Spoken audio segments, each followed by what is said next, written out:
At the same time, no one is discussing the fact that there are new ones coming to Europe, to America. I mean, Sirajuddin Haqqani, he needs no introduction. He's the wanted terrorist. He's the man issuing passports, Afghan passports, and travel documents. 7 million Afghan passports were printed in Europe after 2021 and shipped to Afghanistan. 7 million. 7 million with the permission granted by the United States State Department. We are still giving, they're probably going to print 1 million more passports this year, more than 1 million. The permission to whether print or not comes from the United States State Department.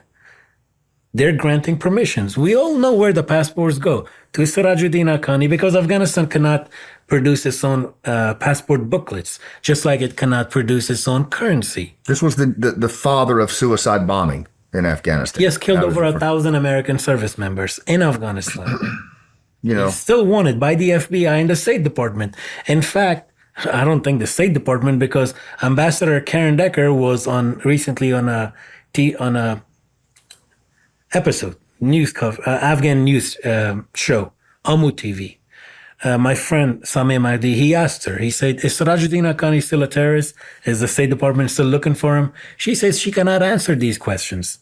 She refuses to call Haqqani a wanted terrorist. And the worst part is, right, they're issuing these passports to terrorists, and that's not just words. I have seen Algerians' faces on Afghan passports. I've obviously seen Libyan faces on Afghan passports. Iranians. Syrian faces on Afghan passports. We're also not treating these passports as compromised, which is insane, right?